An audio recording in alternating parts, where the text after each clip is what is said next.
공제 대상이 아닌 매입을 넣었을 때는 이에 관련해 가지고 발생하실 수 있거든요. 빠르게 신고하면 할수록 또 수정이 가능하니까 한 번에 제대로 신고하는 게 제일 중요하죠.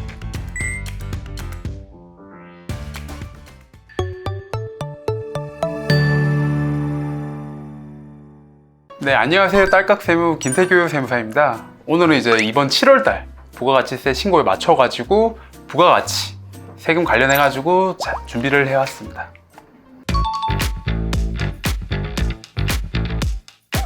부가가치세는 이제 물건을 판매하거나 혹은 용역을 제공하면서 그 단계에서 발생하는 세금에 대해서 부가가치에 대해서 세금을 신고 및 납부하는 것을 뜻하게 되거든요. 우리가 흔히들 물건을 팔 때 내는 세금과 물건을 살 때 받는 세금의 차익만큼 신고 및 납부한다 생각하시면 돼요. 일반 사업자분들께서 흔히들 내 돈이 아니다 라고 말씀해 주시는 부분이 이 부가가치랑 가장 연관이 깊은데요. 그래도 어떤 사업자든 1년에 최소 한 번은 부가가치 신고를 해주셔야 된다는 점.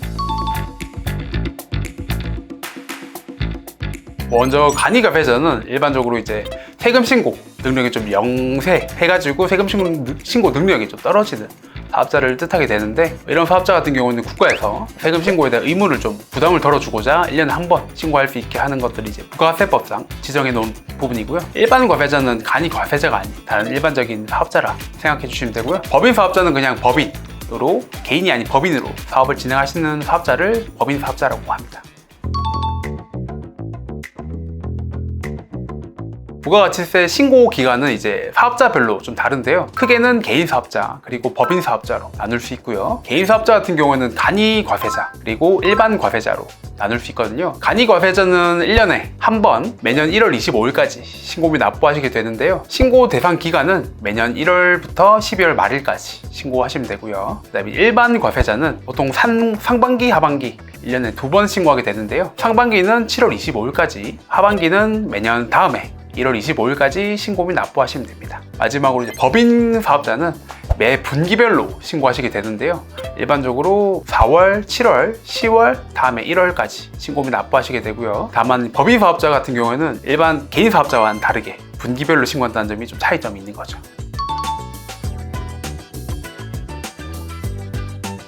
신고 대상자라면 기본적으로 이제 매출 자료, 단말기나 세금 계산서, 그리고 종이로 받으신 내역들이 있다면 해당 내역들이 중요하고요. 특히 매입 같은 경우가 제일 중요한데, 이 매입 같은 경우에는 적격 증빙으로 수취해 주신 내역이 제일 중요하거든요. 흔히들 세금 계산서, 그 다음에 현금 영수증, 신용카드 내역 자체가 일반적으로 적격 증빙을 하고, 이런 증빙 등을 잘 챙겨 주시는 게 제일 중요합니다.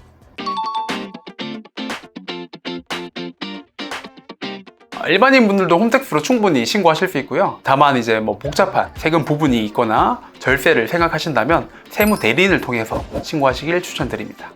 혼자 하시게 되면 이제 세법에 좀 모르시는 경우가 많기 때문에 공제 대상이 아닌 매입을 넣었을 때는 이에 관련해 가지고 가산세가 발생하실 수 있거든요. 가산세는 빠르게 신고하면 할수록 또 수정이 가능하니까 최대한 이제 정확하게 한 번에 제대로 신고하는 게 제일 중요하죠.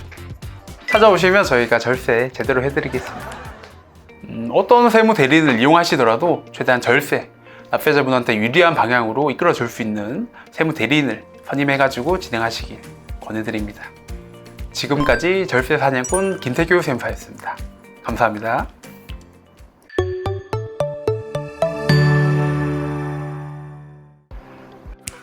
딸깍해주셔서 감사합니다. 절세 사냥꾼 김태규 세무사입니다. 7월 부가세 다 무사히 잘 마치셨을까요? 7월 부가세 신고 기간을 놓치셨다면 무시무시한 불이익이 기다리고 있는데요. 오늘 어떤 불이익이 있을지 한번 알아보도록 합시다.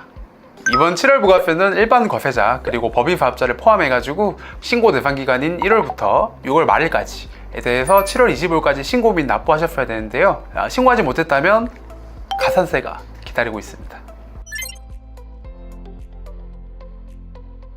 만약 가산세가 발생하게 된다면 예상치 못한 지출이나 비용이 발생하게 되는 거고, 이에 따른 부담감, 그리고 세무서에서도 이와 관련해서 계속해서 유의 깊게 보기 때문에 이런 행위가 반복된다면 세무조사 대상이 되실 수 있습니다.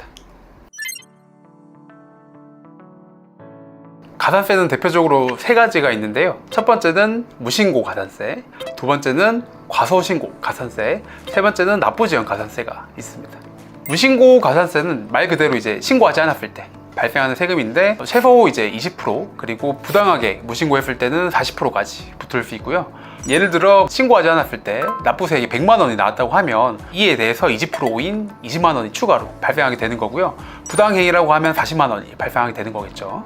과소 신고 가산세는 최소 10%부터 부당하게 신고했을 때는 마찬가지로 40%까지 붙을 수 있습니다. 예를 들어 납부세액이 100만 원이 나왔다고 하면 이제 최소 10%인 10만 원이 발생할 수 있고요. 만약 부당하게 과소 신고하셨다면 최대 40%인 40만 원이 발생할 수 있습니다. 마지막으로 납부지원 가산세는 매일매일 붙게 되는 가산세다 보니까 최대한 빠르게 신고하시는 게 제일 중요합니다. 일반적으로 고의를 판단하기 위해서는 그 자료 그리고 정황 증거, 이중장부를 작성한다거나 고의로 자료를 누락한다거나 이런 것들을 전반적으로 검토해가지고 고의 여부를 판단하게 됩니다. 만약 그런 부분이 석연치 않은 경우에는 고의 여부를 아마 벗어나기는 힘들 것으로 보입니다. 어떠한 신고든 최대한 정확하게 신고 기간 내에 신고하는 게 제일 중요합니다. 가산세 통지서를 받은 경우에는 최대한 빠르게 조사관님과 통화하시거나 혹은 세무 대리인을 통해 가지고 협력해 가지고 빠르게 신고하는 게 좋습니다. 7월 부가세 신고를 하지 못했다 하더라도 포기하지 않고 빠르게 신고하는 게 중요한데요. 다만 또 허둥지둥 자료를 누락하거나 실수하는 경우보다는 저 같은 세무사를 찾아오셔가지고 진행하시길 추천드립니다. 지금까지 절세 사냥꾼 김태규 세무사였습니다. 감사합니다. 부가세를 신고하지 않는 경우라면 마찬가지로 누락될 가능성이 높기 때문에 계속해서 버티기는 힘들 것으로 보입니다.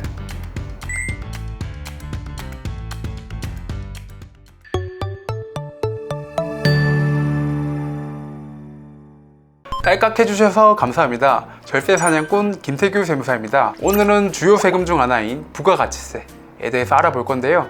이 부가가치세 신고를 통해 가지고 다음에 5월달에 신고하는 종합소득세까지도 대비할 수 있다 보니까 최대한 잘 준비하셔가지고 신고하는 게 중요합니다.